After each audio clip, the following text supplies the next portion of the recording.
Okay, I'm Philip Pan-Baker. I'm with the Komodo Group, and I'm here to talk about since this is the RSA show, let's talk about some cryptography you can't do with RSA. Just a brief moment of framing. I don't work for a certificate authority. I work for Komodo Group. We sold the CA. So I don't want you all watching this and trying to work out what the CA angle is. There isn't one. We do endpoint detection, we do threat detection, and this is about data at rest security. Okay, so the basic premise of my talk here is one-key cryptography. It's good, right? You've got your AES, you've got your symmetric crypto, all that stuff that does the bulk work of cryptography. That's good. But if you add in a small amount of two-key cryptography, it becomes a whole lot better because you can use those two keys to manage your symmetric keys for your bulk encryption. So, one-key cryptography was good.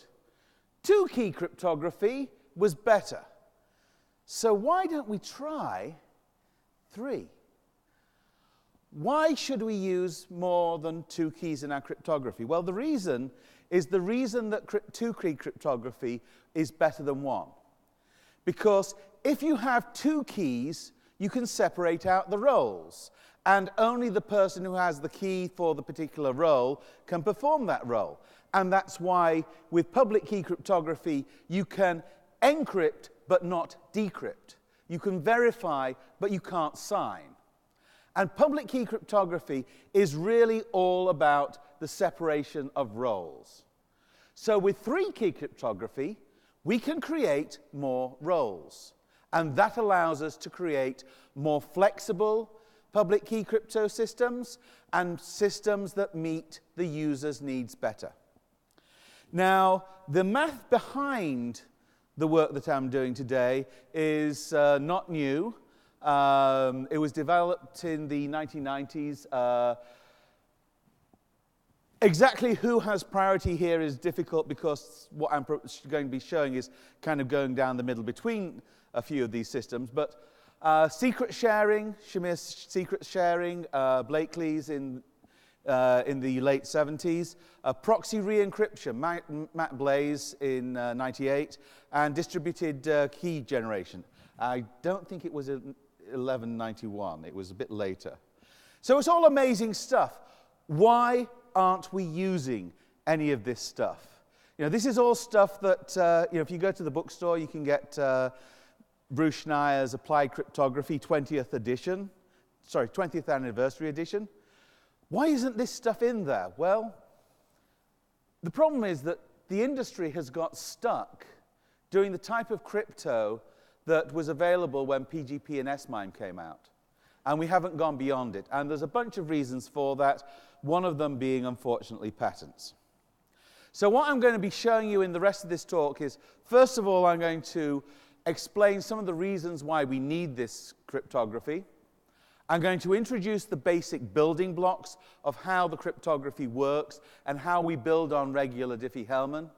And then I'm going to show you how we can apply those building blocks to one specific application that's available, MIT licensed reference code, open specifications, all that great stuff. And then I'll demonstrate the application. Okay, so security today, our big problem is all data at rest. If you look at the top 17 breaches from CSO magazine, every single one of those major breaches, the Manning breach, the Snowden breach, Target, Equifax, they're all about data at rest. You have this great big pot of data sitting there, waiting to be exploited, and it isn't encrypted. Why isn't it encrypted? Why doesn't the NSA have the data encrypted? Well, they might have done. If there's one conclusion that you take home from this, it should be protect your data at rest. That's what we've got to be working towards. And if the tools today aren't up to that job, we've got to build tools that are. Crypto is a really, really flexible tool. You can do anything with it, but you have to decide you want to do it. one of the victims of a breach almost certainly had encryption. And, you know, the NSA is all about encryption. So why weren't the Snowden documents encrypted? Well, I believe that they were. There was one little problem, though. Traditional key management for encryption systems relies on a key server, and the key server is on concentration of all the decryption keys. What if Snowden was in charge of that key server? So this is what I call the insidious problem. You have an insider threat, and the insider threat has access to all the keys and all your data and can rootkit you. So if we're going to defeat insidious, we have to encrypt the key server. We have to have a rights management system that allows us to put encrypted data in the cloud and control it from a key server that is also encrypted. This is the untrusted cloud, where all the data that is in the cloud is encrypted and cannot decrypt the data in the cloud. You cannot breach these systems for confidentiality because the data that's in the cloud is not decryptable from the information in the cloud alone. Okay, so here's where I go into the advanced. You know, this is advanced tracks talk, so I'm allowed to use equations. Okay, so what we're doing here is that we're extending the Diffie-Hellman scheme. So I'm assuming that you're all familiar with your basic Diffie-Hellman, where you take your private key x, which is just a number, and then you do e to the x mod p, and that's the public key, and you can combine these because, hey, exponentiation is transitive. Great. Okay, so for any Diffie-Hellman key, it turns out that we can define any Diffie-Hellman key obeys two laws. We can create a key combination law which says that if we have a public key pair, you know, public-private key pair, where the public key is big Z and the little key is, we start off with a public key system X, where big X is the public key and little x is the private key, and big Y is the public key and little y is the private key.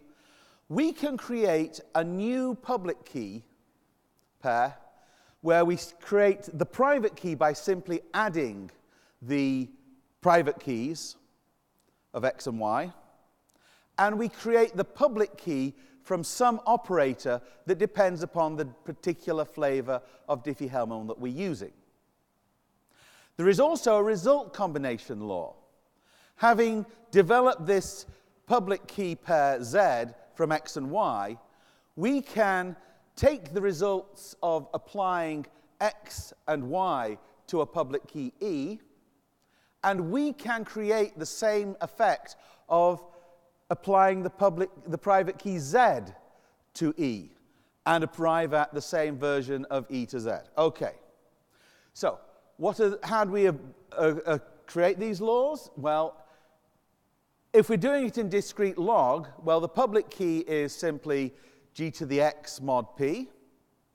And the key combination law, we add the private keys, and we simply multiply the two public keys. And the reason that this works is, well, if x and y are the public keys, well, when you do the math, g to the x times g to the y is going to be g to the x plus y, which, as we said in the first place, was g to the z. Okay, so this is neat. We can perform math on public keys. We can also apply math to public key results. If we take those public and private key pairs we had earlier, and now we apply them to a set of, to a key E, we can then take the two results and we can combine them together simply by multiplying the two results together.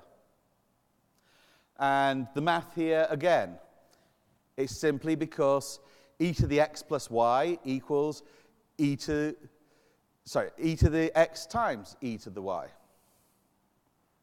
Okay. We can also do it in elliptic curve Diffie-Hellman. In this case, the public key addition law is simply adding the 2 points. And the result combination is, again, simply adding the 2 points. So this is really powerful stuff. We can apply it to any Diffie-Hellman type scheme. If somebody could come up with a quantum secure Diffie-Hellman scheme, we could apply it to that. I've not seen one yet that's that, but okay. So this is kind of like closing out on the math section. So one little digression. Yes, you can apply them to any form of elliptic curves. The only slight hiccup is that when you apply them to certain curves, it's a little easier than others. And the reason for that is the Montgomery curves that are used for curve 25519 and so on use a little acceleration hack, which means that they don't require unconstrained point addition. They have this hack that allows them to just operate on one point, and the other one kind of like goes along for the ride. And when we were choosing, we spent 2 years choosing a new set of curves for the ITF, and we went through all sorts of really hard performance testing to see which exact one was 30% faster than the other. If we'd have known that we wanted to do this sort of stuff, we could have avoided all that work, because this is a functionality difference. So yes, you can do this on any type of elliptic curve, but you may have to introduce more libraries. You may not be able to do this curve using the libraries in OpenSSL or whatever for curve X curves, which is based on Montgomery. We do, however, have a set that are specified for signature, and they give you all the bits you go. Okay, so that's the, so that was not what I wanted. So that's the math over. So how do we apply this? Okay, so let's go back to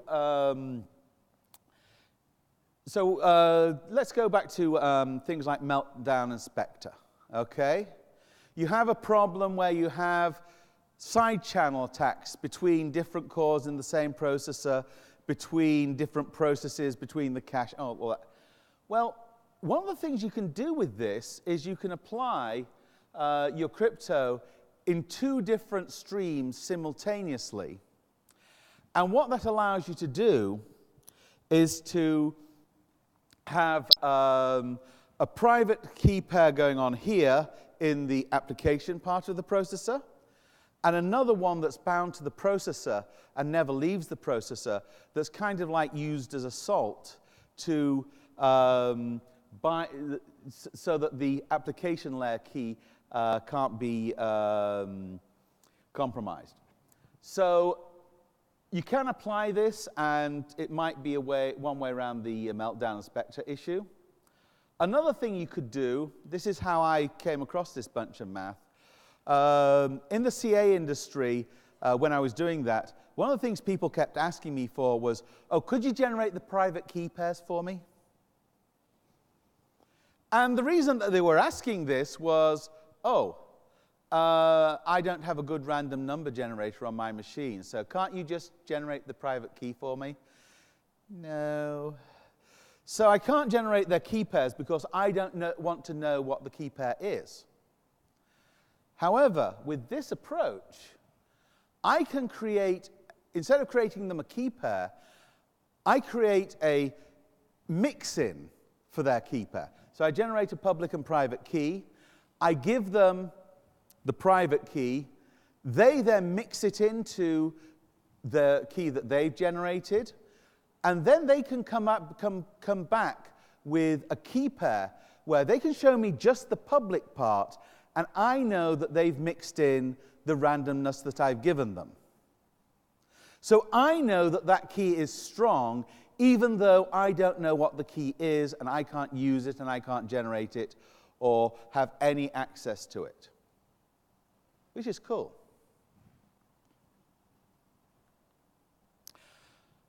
Okay, so we're talking about using multiple keys. Well, there is actually one application, or rather family of applications at this point, because a lot of other protocols are using Signal. The Signal key exchange uses Diffie-Hellman key agreement to perform key exchange and also to achieve perfect forward secrecy. And what it does is it performs 2 parallel Diffie-Hellman key exchanges and then feeds both of the results into a hash function, and that allows it to provide the perfect forward secrecy and also the authentication of both ends. Now, I've simplified the Signal key exchange quite greatly. It also does a lot of other things, but that's basically the gist of it. Now, that's one approach.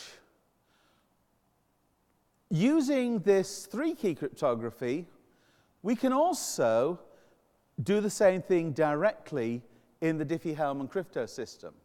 So Alice generates a private key, and she creates it for every message that she's sending. She generates a per message nonce. Bob has a long-term public-private key pair and generates a Y as his unique message nonce. So Alice publishes the public key A and X. Bob publishes the public key B and Y.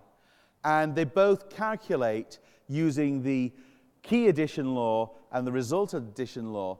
They can arrive at the same result. And this is very powerful because what it means is that you can now do a key exchange in which you have perfect forward secrecy with respect to particular keys.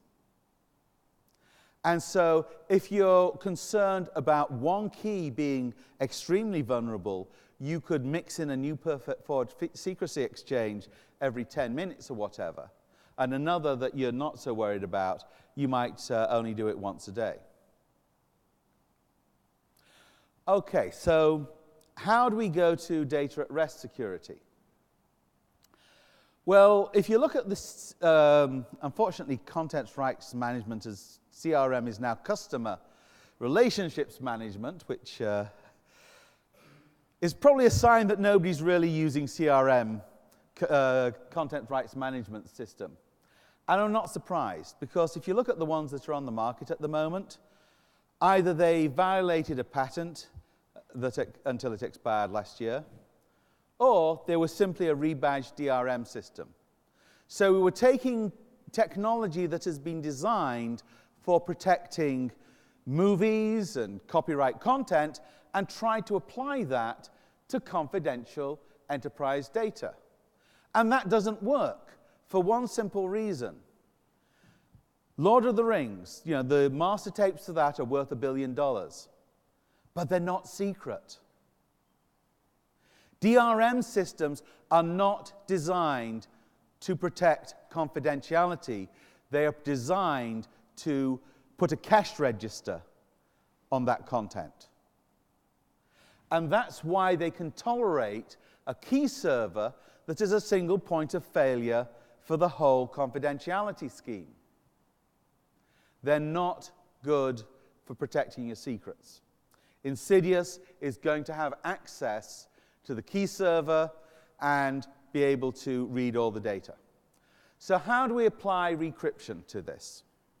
Okay, so using this 3-key cryptography, the key server authorization is necessary but not sufficient. What we're going to do is to use that math I just showed you to split the public and to split the decryption key into 2. We're going to put 1/2 of that key in the key server. We're going to give that other half of the key to the end user. When we have a group of users, we're going to split the data differently for every user in the group. What this then gives us is a mechanism that allows us to use the key server as a control point, a policy enforcement point. But the key server only has one half of the decryption key. The key server cannot decrypt the data. So the key server cannot be breached. You can only have a breach if the cloud and at least one endpoint is breached.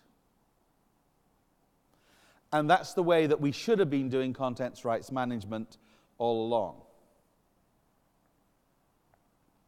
So the encryption part is unchanged. It's simply Tahir al-Gamal's version of Diffie-Hellman encryption. So you generate a new random key n and use that to encrypt the data under the group encryption key.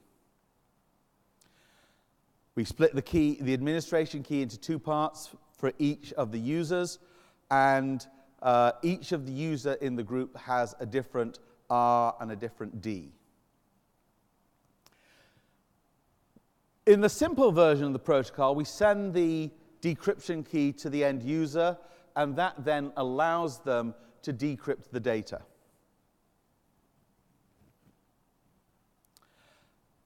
That's a bit inconvenient, however, in an enterprise setting, because you're going to be having, most people are going to be members of more than one group, work group. So the concept here would be, as principal scientist, well, I'm in the practices group, I'm in the accounting group, I'm in the HR group. I could be in 5, 10, 50 different groups in the company. And I don't want to have to manage each of the private keys that correspond to those encryption groups.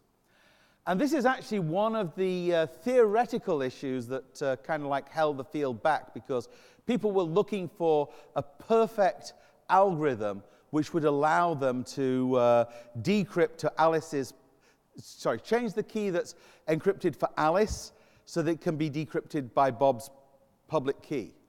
Well, you don't need to do that. Instead of going to Bob's public key, we simply make it so that Bob can decrypt that data. So what we do is, when we generate this key split for each user in the recryption group, we take the end user's key, the decryption key, and we encrypt that under their long-term umbrella key, which is just one key that they have to deal with. We take that blob with the encrypted key and we upload that to the key server.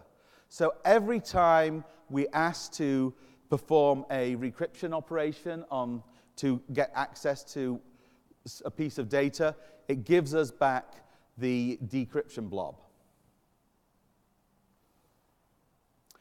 Okay, so why don't we use this approach today? Well, unfortunately, cryptographers, they tend to be a little bit more interested in solving interesting problems than solving the problems that face the users.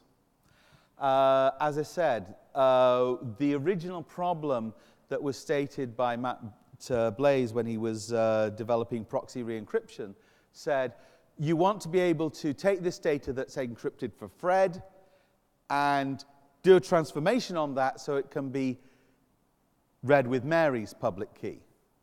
And that's a really hard mathematical problem. It has been solved. I'm not going to go into the math of how you do it because I'm not interested in it until the patent expires. My system here that I've demonstrated, it works, it's flexible. The only thing that it does require is an awful lot of keys. Doesn't matter, keys are cheap. Just random numbers. So the reason that we're not doing this today was that we asked the wrong question. So how might we apply this? Well, one thing that we could do is to provide cryptographic enforcement of ACLs in a file system. So, you could be going to your SharePoint, you could be going to your Windows file server, and this technology could be used to enforce access at the lowest levels in the machine. We can use it to enable end-to-end secure web. I'll show you that in a moment. And we can use it for end-to-end secure mailing lists, group chat, and all that good stuff. One of the, we've had SMIME and PGP for 25 years now. So you can do end-to-end encryption. You can even end-to-end encrypt to a group of users.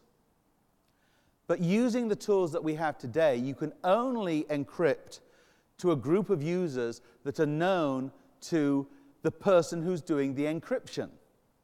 And that's not very useful in an enterprise setting, because in enterprises, your work groups are dynamic. If Fred has just joined your team, you want Fred to have access to all the PowerPoint slides, all the Word documents, all the mailing lists, all the chat groups that have to do with the product. It's not going to be any use if you have to then go back and create a new decryption blob for Fred for all of those documents, because every person in the group would have to do it. It's just not going to work. Using this technology, you can add a member to a group simply by the administrator creating a new key split for them. It's also fast. The protocol, currently we've got it running over TCP, so it's a TCP round trip. The data that you require is actually very small. It could be 1 UDP round trip. It's not a lot of work. Okay, so I did actually try to get the demonstration working live, and I can do crypto. What I can't do is Microsoft Com. So how does this look in real life? I'm afraid you'll have to take my word for it that this is what was going on in my lab. So at the moment, this is kind of like research stuff, so we have a line mode interface. The thing about a line mode interface is you can wrap it with a GUI. If you give somebody a GUI interface, they can't wrap it with anything else. So using the data at rest encryption manager, DARE. Data at rest encryption is DARE. Great, eh?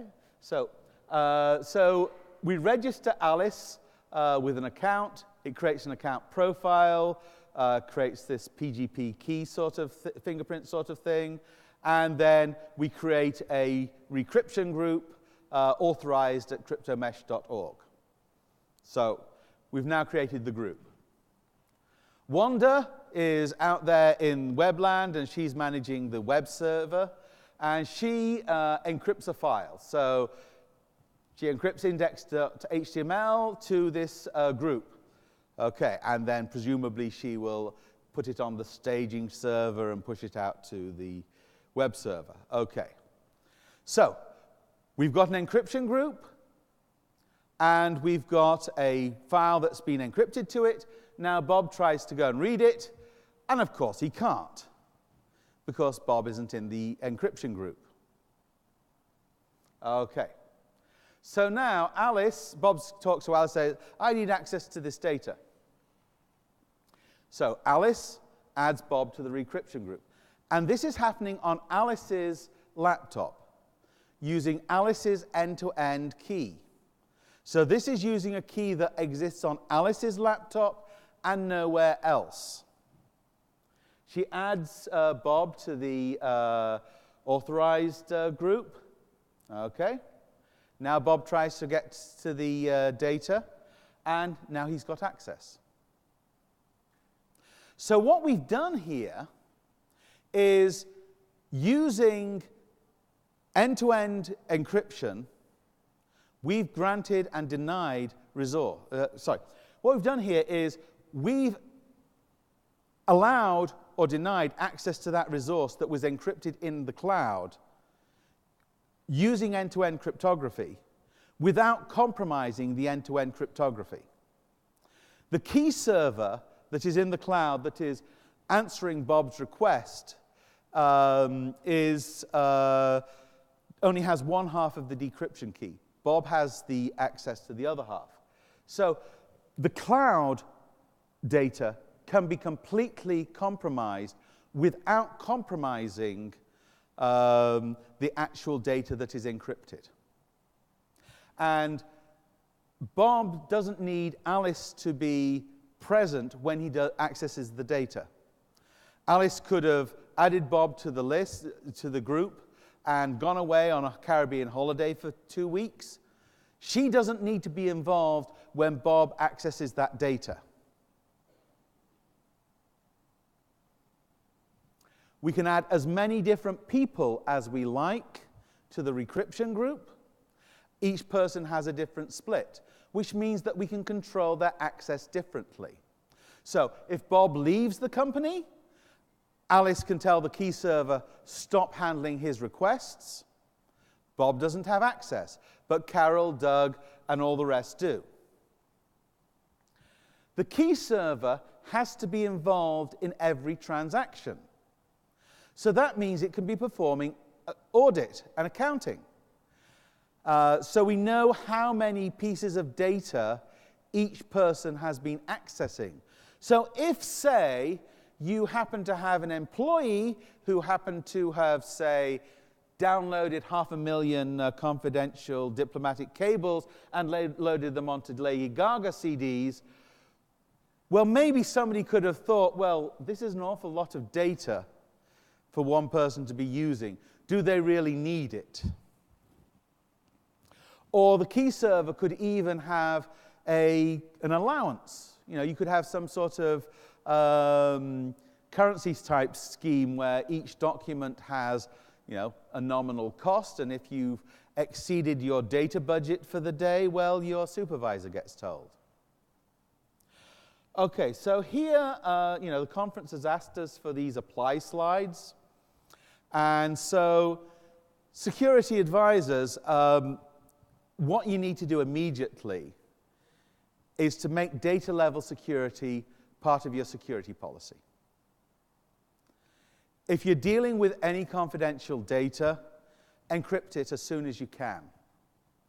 And encrypt the data as soon as you can, decrypt the data as late as possible.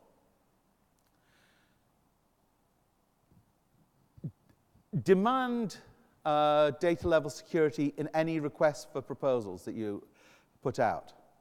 The way that our industry works is product features are decided by product managers.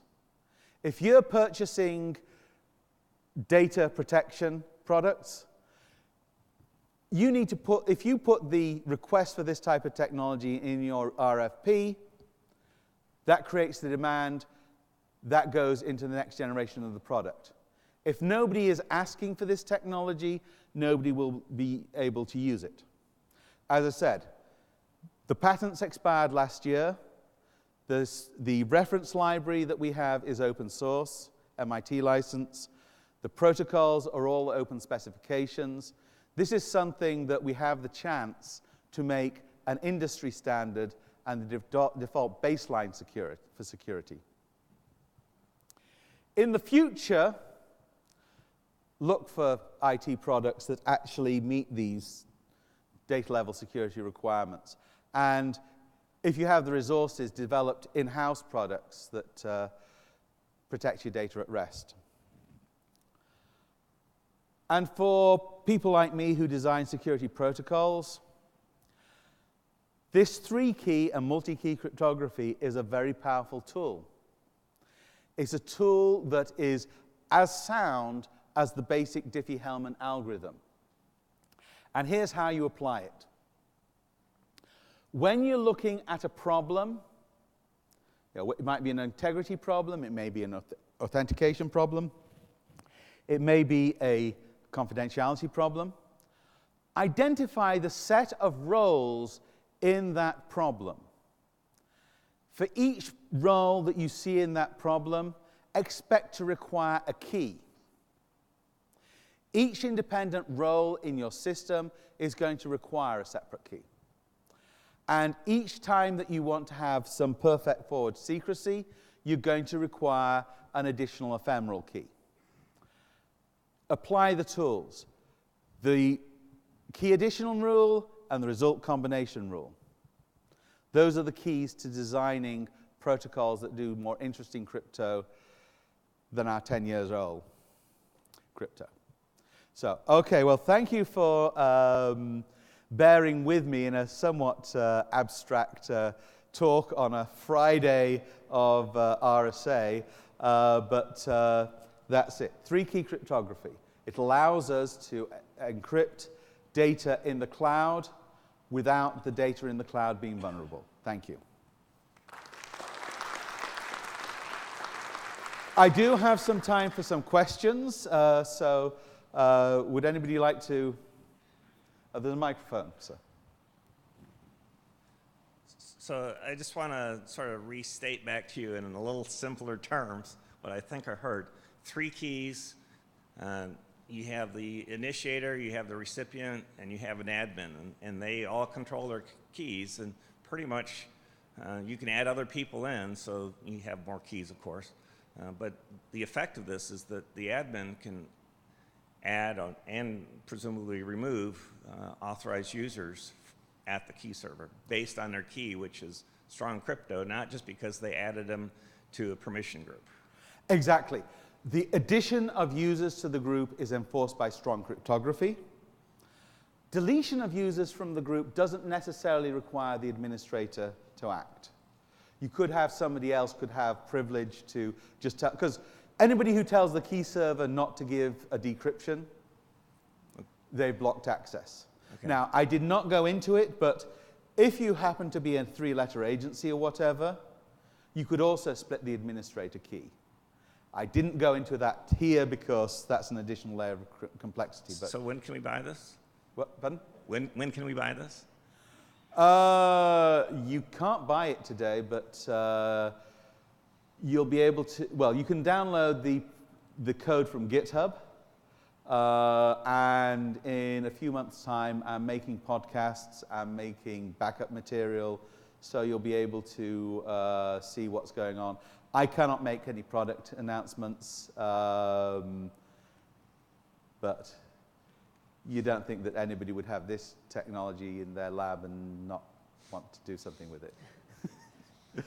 Can you compare this to the current iteration of Microsoft CFS? And I suspect it has something to do with the security of adding users, or how this might be a worth using instead of Microsoft's current version of EFS. Okay, so you're talking about the EFS, the encrypting file system? Yes. Okay, so I like encrypting file systems. In fact, you know, I like crypto. In my protocols, usually you will see 3 layers of cryptography because I encrypt at the transport layer, the message layer, and also the data layer. EFS is 1 layer in your encryption stack, and so that's going to protect the disk of your laptop, so the folder. Just to clarify, I'm not talking about BitLocker or FDE, but EFS runs at like an ACL type level on a file by file basis. So I was just wanting to contrast against that, not necessarily the file system itself. Okay, I'm not familiar enough with that technology then. Okay, thank you. Yeah. I know that Microsoft do have a bunch of clever crypto. None of the people I've spoken to at Microsoft say that they're using this, however. Hi.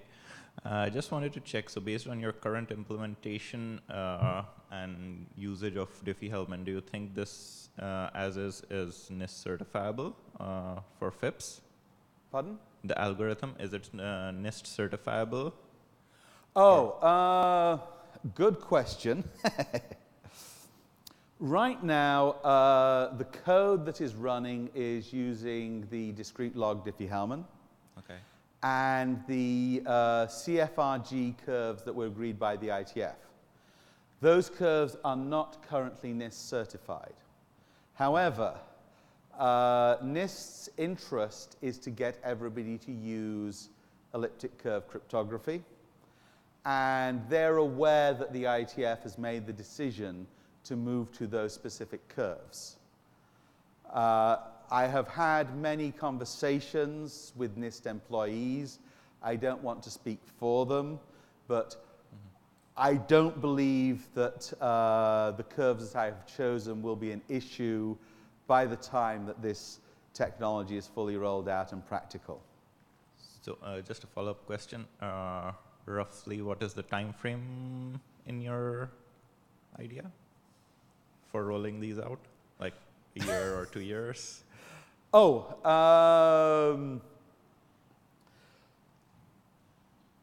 well, how many more elections do you want Putin to steal?